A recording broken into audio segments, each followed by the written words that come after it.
Mesdames, Mesdemoiselles, Messieurs, bonjour. Le marque est réévalué de 5,5%. Le gouvernement de Bonn l'a décidé ce matin. Journée d'études des Républicains indépendants à Vincennes, un discours cet après-midi de M. Valéry Giscard d'Estaing. Perquisition ce matin chez les dirigeants de la Ligue communiste et d'Ordre Nouveau, les deux organisations dissoutes hier par le gouvernement.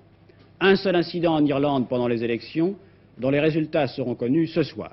Deuxième record de France pour Marcel Philippe. En quelques jours, le record du 1000 mètres. Un quart de ramassage scolaire se retourne dans un virage en Haute-Vienne. 4 enfants sont morts. Cela nous mène, bien évidemment, à commencer ce journal par la route. Si l'on en croit les statistiques, vous êtes quelques 4 millions à prendre vos vacances au mois de juillet. Plus de la moitié d'entre vous habitent la région parisienne. Et sur ces 2 millions, plus d'1 million va partir par la route. Pour ce premier rush vers les plages, la montagne et la campagne, 31 000 gendarmes, CRS et policiers sont mobilisés. C'est la classique opération Prime Vert. Leur but, c'est bien sûr d'essayer de vous faciliter la tâche, mais c'est aussi de vous faire respecter le code de la route et notamment les nouvelles dispositions décrétées par le gouvernement. Dans le Limousin, les responsables sont même allés plus loin. Ils ont prévu un super plan Prime Vert dans toute la traversée de la région et notamment sur la nationale 20. De quoi s'agit-il ? Voici un reportage de notre station de Limoges. Le poste de la Crouzille, l'un des quelques 60 postes de surveillance routière installés dans les 3 départements, dans la grande traverse du Limousin, par décision des 3 préfets de ces départements, à l'occasion de ce départ en vacances. Un super plan Prime Vert en quelque sorte. Oui, cette opération a été menée en collaboration avec les 3 préfets au niveau de la région.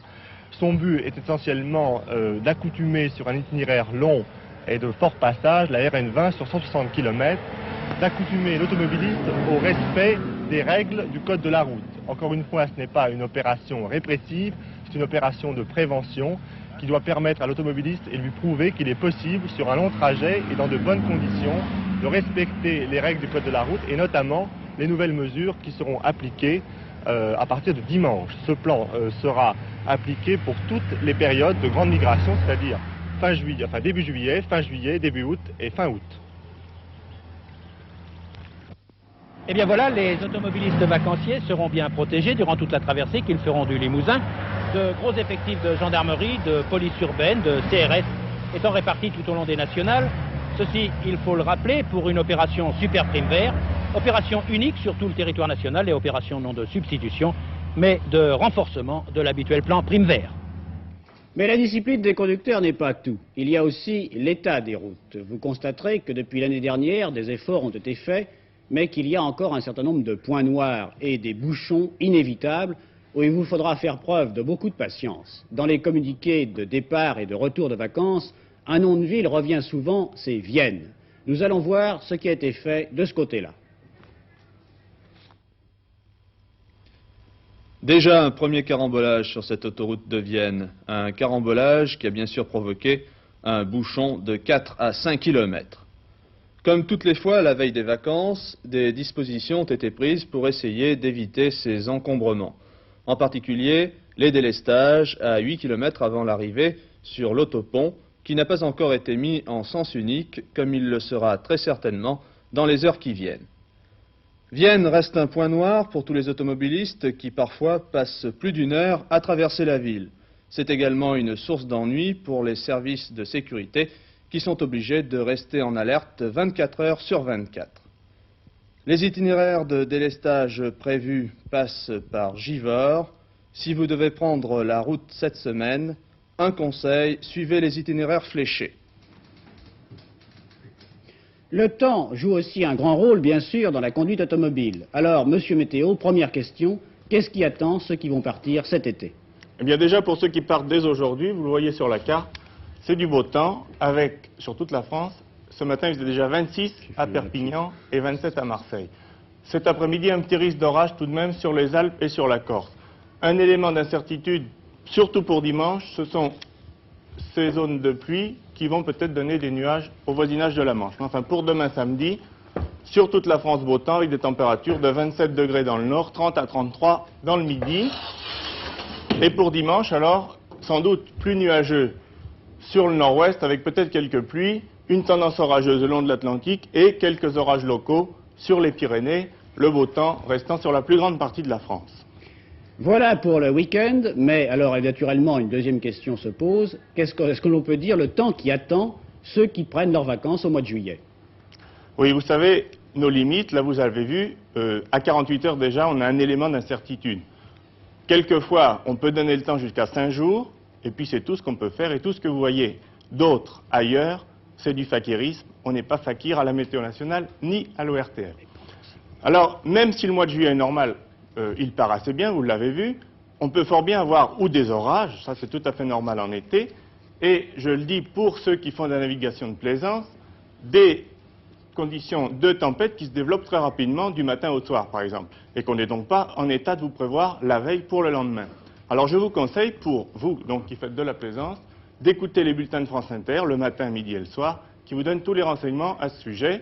On édite une plaquette, vous l'avez vu, qui vous donne les horaires de ces bulletins. Vous pouvez la demander chez nous, à la Météo Nationale 1, quai Branly, dans le 7e. Si vous partez à l'étranger, toujours en voiture, dans les 6 pays qui étaient autrefois la petite Europe, sachez que les formalités aux frontières sont réduites cette année. Voici quelques renseignements pratiques recueillis par Jean-Pierre Quittard. Fini les bouchons aux postes frontières, car à partir du 1er juillet, le contrôle de la carte verte sera supprimé dans 6 pays de la communauté, France, Allemagne, Italie, Belgique, Luxembourg et Pays-Bas. Un rappel, vous pouvez transporter dans ces 6 pays et pour votre usage personnel des marchandises pour une valeur de 125 unités de compte, soit 700 francs français. Et puis vous avez droit aussi à un certain nombre de franchises. Alcool de plus de 22 degrés, 1,5 litre, 300 cigarettes, 150 cigarillos ou 75 cigares, 3 litres d'apéritif, et pour ceux qui n'aiment pas ça, 3 litres de vin. Sans oublier, mais en quantité raisonnable, du café et du thé. Alors, bonnes vacances, mais n'oubliez pas quand même que ces mesures ne s'appliquent ni à l'Angleterre, ni à l'Espagne, ni à la Suisse. Ce sera peut-être pour l'année prochaine. Pour en revenir aux mesures prises par le gouvernement, M. Messmer a souligné hier soir au micro d'Europe numéro 1 que dans son esprit, la limitation de vitesse était temporaire. Mais nous reviendrons plus complètement à la fin de ce journal sur les mesures décidées et à propos desquelles, si l'on en croit un sondage, 72% des Français sont favorables à la limitation de vitesse à 100 km à l'heure. En tout cas, si vous allez passer vos vacances en Allemagne, le marque vous coûtera 10 centimes plus cher, 1,77 franc au lieu de 1,67 franc. C'est la conséquence la plus immédiate de la réévaluation du marque décidée ce matin par le gouvernement de Bonn. La rumeur d'une telle mesure courait certes depuis quelque temps, nous en avions parlé ici même hier, avec Michel Tardieu à la Bourse, mais on ne s'attendait pas à ce qu'elle soit prise aussi brutalement. Et cela d'autant plus qu'hier à Luxembourg, les ministres des Finances des 9 s'étaient concertés sur les moyens d'enrayer l'inflation et la hausse des prix, et qu'à les entendre, il n'était pas du tout question d'une telle réévaluation. Le secret a donc été bien gardé, et nous allons d'abord voir avec Michel Meyer, notre correspondant à Bonn, pourquoi les Allemands ont décidé cette réévaluation. La décision de ce matin a donc mis fin à des rumeurs qui circulaient depuis une semaine, autant à Francfort qu'à Bonn, depuis que la Bundesbank avait commencé singulièrement à soutenir et le franc français et le florin. Cette réévaluation de 5,5% du Deutsche Mark est considérée ici à Bonn comme une mesure courageuse et radicale. Elle a, semble-t-il, été prise avec la conviction qu'une fois encore, l'économie allemande réussira à encaisser, disons, le coup. L'on se demande d'ailleurs ce qui pourra un jour entamer la prodigieuse compétitivité et puissance de la machine économique allemande sur les marchés étrangers, d'autant que fin mai, cette machine économique allemande a enregistré de nouvelles performances avec un excédent commercial presque colossal, pourrait-on dire. Pour l'heure, la confiance persiste, autant dans les milieux d'affaires que les milieux gouvernementaux allemands. Il faut aussi souligner que cette réévaluation, en freinant les exportations, permettra de mettre peut-être plus de produits à la disposition des Allemands pour leur propre consommation. Plus de produits à la disposition des Allemands, cela peut signifier une possibilité de ralentir une hausse des prix qui atteint 7,5% entre mai 72 et mai 1973. En même temps qu'elle établit donc une certaine vérité sur le marché des monnaies, cette réévaluation doit aussi être vue comme une possibilité de freiner sur le plan intérieur allemand une inflation pour le moins galopante.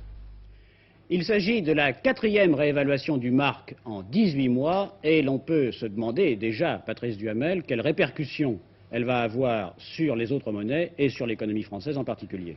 Sur le plan monétaire, tout d'abord, 2 observations. D'abord, la décision allemande respecte la discipline communautaire. En mars dernier, vous le savez, après la chute libre du dollar, les Européens s'étaient entendus pour faire flotter ensemble leur monnaie. Le mark réévalué a maintenant une nouvelle valeur, mais il continue à faire partie du système communautaire mis au point à Paris.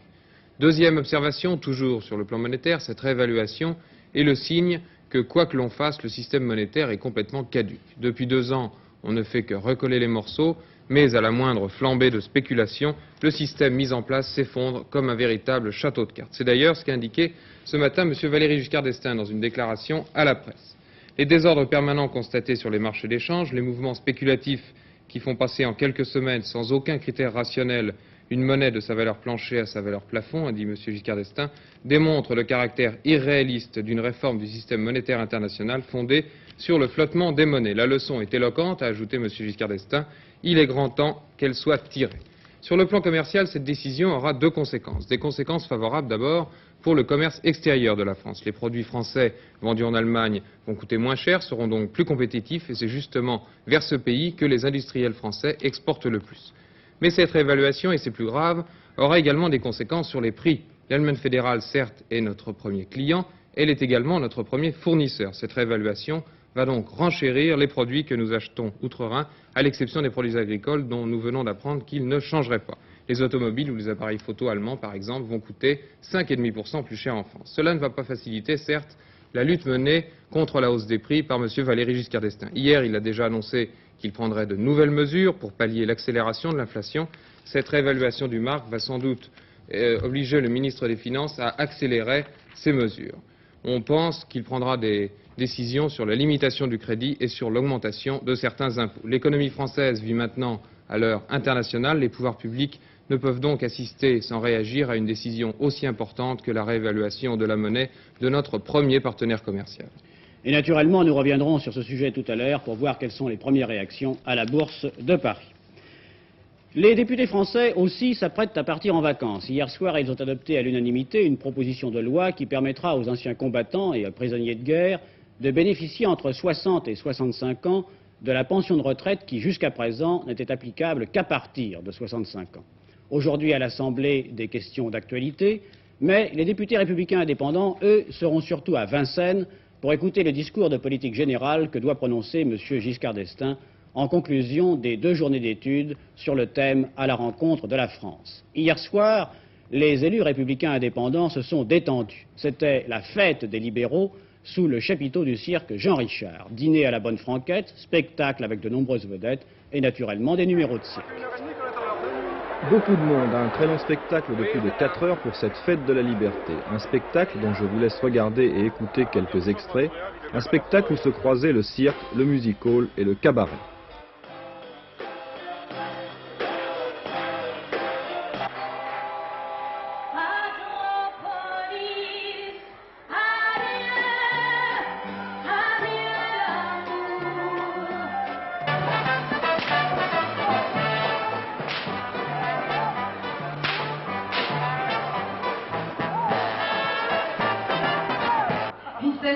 Un grand absent très remarqué et très demandé précisément à cet instant, M. Giscard d'Estaing, retenu par le mark rue de Rivoli.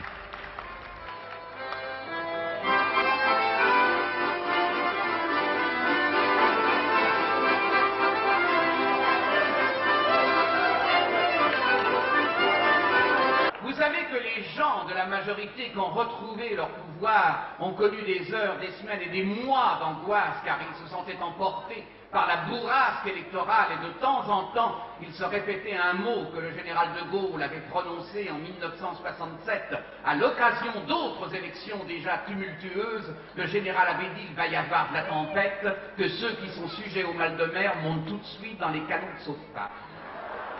Adieu monsieur, tout est fini. Quittez-moi et refaites ta vie. J'ai préféré la fleur des champs.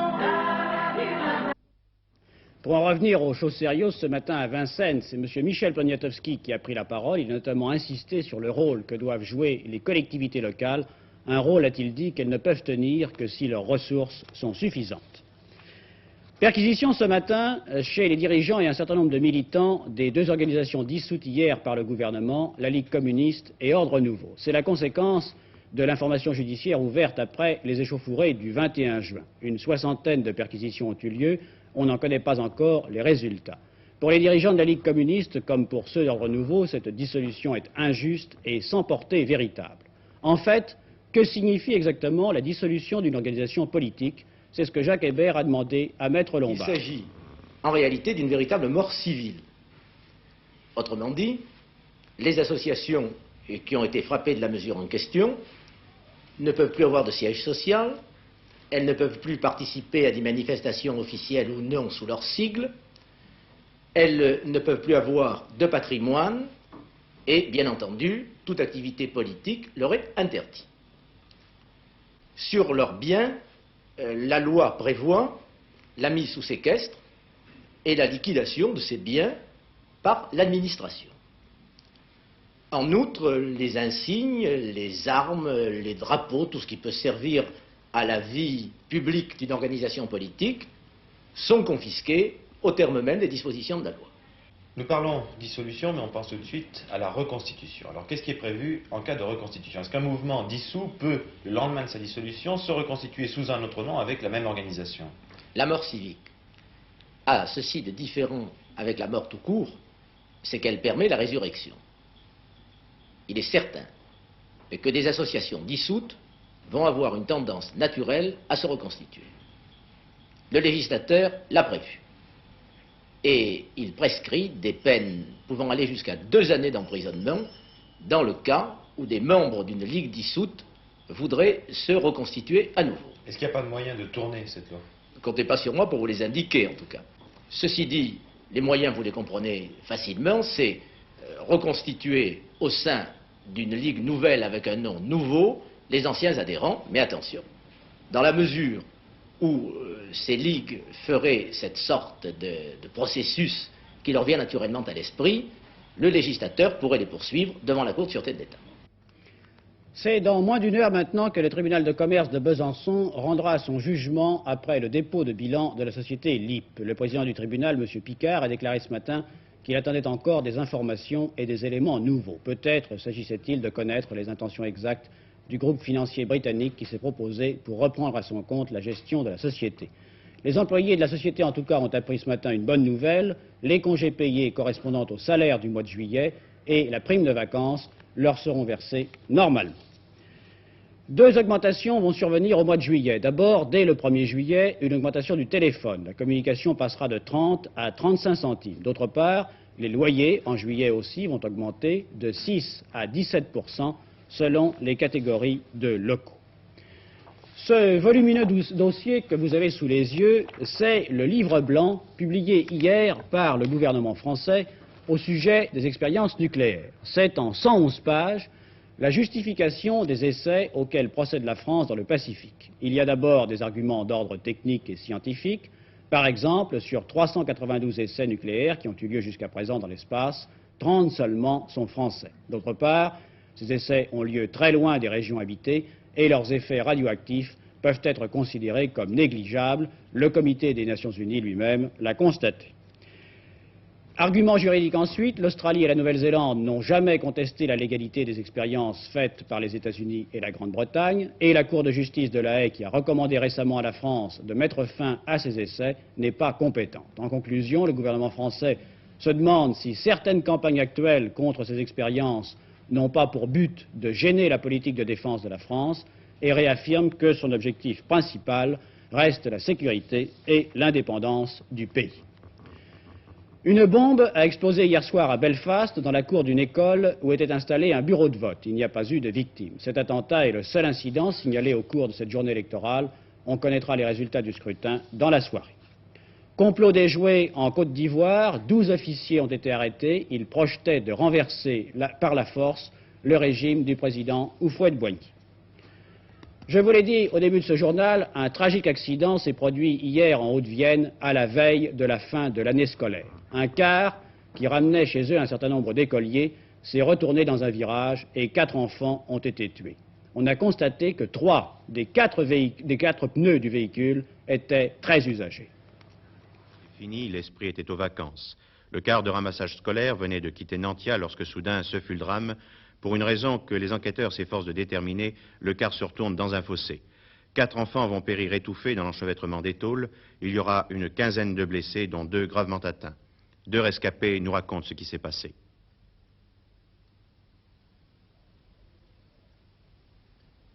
C'est peut-être parce que le pneu a éclaté et on a senti que le car a été déséquilibré. Alors sa roue était allée sur l'herbe et il a dérapé. Il y avait une souche et il a fallu l'éviter. Il a voulu l'éviter et puis il est passé sur la gauche et on est à droite et on s'est renversé. Vous avez senti ou vous avez entendu que le pneu a éclaté? Non, on l'a senti. Est-ce que le chauffeur roulait vite? Oh, 60, oui. Chez les parents d'élèves qui se sont rendus sur place, la colère a succédé à la douleur et l'émotion. Le sous-préfet de Bellac a été pris à partie par le père d'une des victimes, mais pour le président des parents d'élèves, les responsables sont nombreux.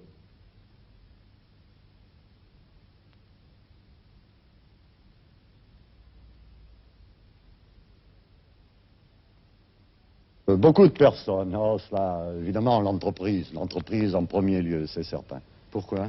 Parce que les véhicules sont des véhicules en très mauvais état, qui sont amortis, qui ont des caisses pourries, qui sont mal entretenus, et ce sont des véhicules, en particulier celui-ci, qui était un véhicule de réforme, qui avait été immatriculé en 64 et qui a été acheté par l'entreprise il y a 2 mois. Et hier soir, est-ce que vous avez constaté que ce véhicule n'était pas en très bon état? Ah oui, c'est évident, tout le monde a pu voir que la coque était absolument pourrie, que les fers étaient rouillés. C'est pourquoi d'ailleurs le toit s'est écrasé à un point de toucher le plancher ou les fauteuils. S'il y avait eu de grandes personnes, il y aurait certainement eu beaucoup plus de décès. Vous étiez déjà intervenu à plusieurs reprises? Oui, hélas. Cette année 2 fois en particulier, une fois le 3 février, par lettre du 3 février, où on signalait 5 incidents très graves. Et la deuxième fois, en particulier une direction coupée, un car au fossé, des pneus éclatés, etc., etc. Il faut signaler d'ailleurs que le circuit de Nantia comportait dans le contrat l'utilisation de 6 cars. Or, il n'y a toujours eu que 5 cars d'utilisés, et le jour de l'accident, il n'y en avait plus que 3. Donc des cars en surcharge, il n'y a pas de problème. Maintenant, qu'allez-vous faire? Je vous ai dit, nous allons essayer de défendre les parents, tout au moins d'un point de vue moral. Nous ne demandons pas vengeance. Enfin, nous allons essayer de faire déterminer par la justice et nos experts les responsabilités. Tout le monde est responsable dans ce cas-là. Toutes les administrations, à notre avis, sont responsables. Pour la bonne raison que nous leur avons posé les problèmes, ils n'ont jamais voulu les résoudre. Et pour reprendre la boutade d'un de parents d'élèves qui, à notre dernière réunion, a dit un peu vertement: vous attendez donc qu'il y ait une chapelle ardente dans notre pays, dans notre village, n'est-ce pas, pour changer de véhicule ou changer d'entreprise? Eh bien, malheureusement, la chapelle ardente est là, dans notre mairie. C'est donc le problème de l'organisation du ramassage scolaire qui est posé. L'administration centrale a été également mise en cause par les parents d'élèves et depuis ce matin, le préfet de région préside une réunion pour faire toute la lumière sur cette affaire.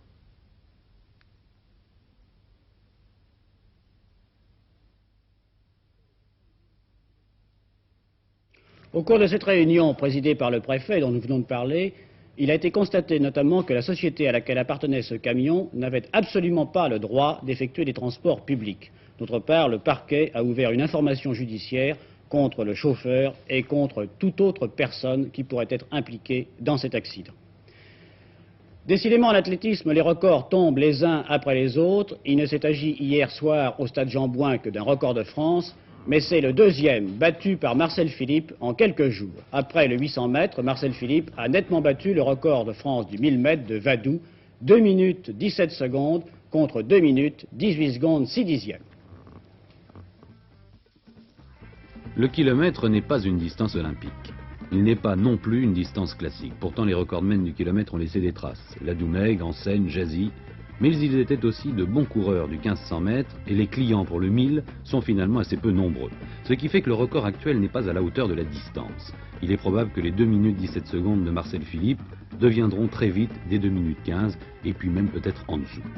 Malgré tout, à l'approche d'une seconde du record du monde par Marcel Philippe, c'est une performance qu'il ne faut pas négliger. Emmené par l'Américain Van Dyck qui avait accepté de jouer le rôle de lièvre, Marcel Philippe commence à avoir des inquiétudes aux 200 mètres. Gonzalez, Luro, Roseduel et Dufresne suivent dans la foule.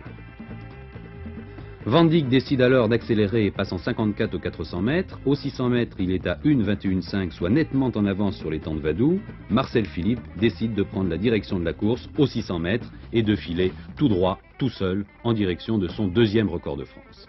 Depuis 1896, il y a eu 21 secondes de progression sur 1000 mètres. Ceci pour les temps nationaux, c'est un écart important quand on sait que la progression est loin d'être identique sur le 1000.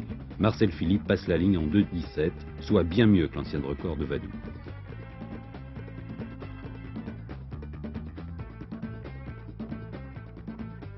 C'est à Israël que sera consacré ce soir à 21h25 sur la première chaîne le magazine 73 de Jacques-Olivier Chattard et François Moreuil. Ce soir, première chaîne, 21h25, le magazine 73.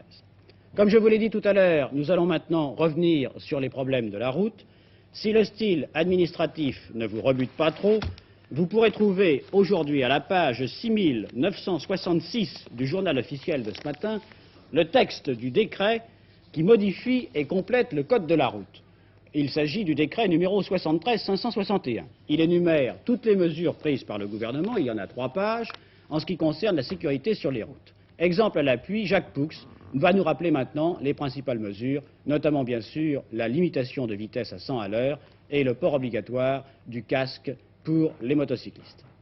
Sur la totalité du réseau routier français, la vitesse sera limitée à 100 km à l'heure, étant entendu que les sections des routes nationales où la vitesse est déjà limitée à 110 km à l'heure resteront à cette vitesse de 110 km à l'heure et que d'autres sections, à mesure de leur amélioration, pourront être portées à cette même vitesse de 110 à l'heure.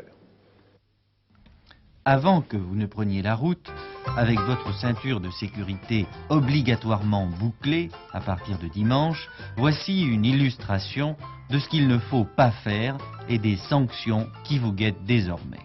Vous devez respecter les stops, même s'il n'y a apparemment personne. Si vous grillez le stop, vous risquez 1 à 4 mois de suspension du permis de conduire et une forte amende. Doublé en 3e position, en franchissant en plus une ligne continue, cela équivaut au retrait systématique du permis pendant 6 mois si vous n'êtes pas en état d'ébriété et si vous n'avez pas provoqué d'accident, sinon la suspension peut aller jusqu'à 30 mois.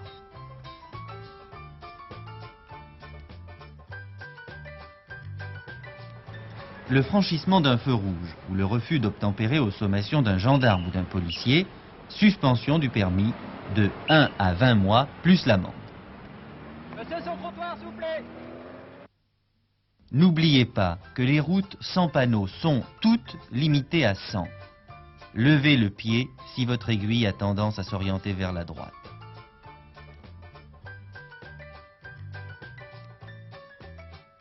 Pour les routes à panneaux, rien ne change. Il suffit de respecter ces panneaux.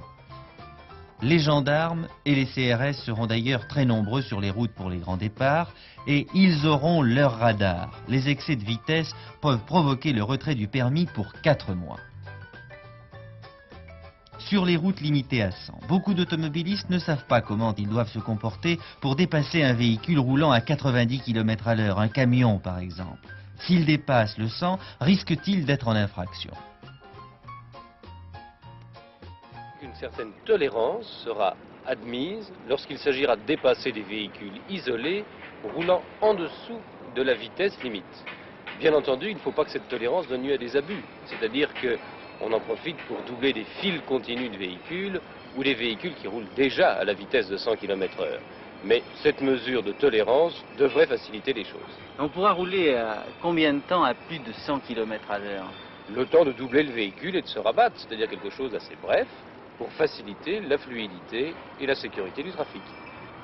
Ne pensez-vous pas que le fait d'imposer 100 km à l'heure uniformément risque de créer de longues files de voitures qu'il ne sera pas possible de doubler, par Écoutez, je ne le pense pas. Il faut bien voir que les files de voitures résultent essentiellement des grands départs en week-end, des grands départs pour les vacances, et qu'elles se produisent tous les ans, qu'il y ait ou qu'il n'y ait pas limitation de vitesse.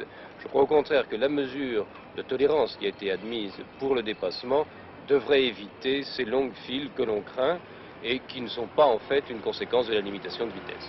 Vous savez tout de même que certains camions roulent déjà à 100 km à l'heure. Alors, est-ce qu'il sera possible de les doubler? Aucun camion n'a le droit de rouler à 100 km/h. Vous savez que les poids lourds font l'objet de limitations particulières à 80 km/h pour la plupart d'entre eux. Donc je pense que le problème est d'abord que ces poids lourds respectent les limitations de vitesse et à ce moment-là, les dépassements devraient pouvoir s'effectuer sans trop de difficultés. De toute manière, c'est une mesure nouvelle, il faut voir ce qu'elle donne. Je pense que dans 3 mois, on pourra tirer les premières conclusions et j'espère que sur le plan des accidents, ce seront des conclusions positives.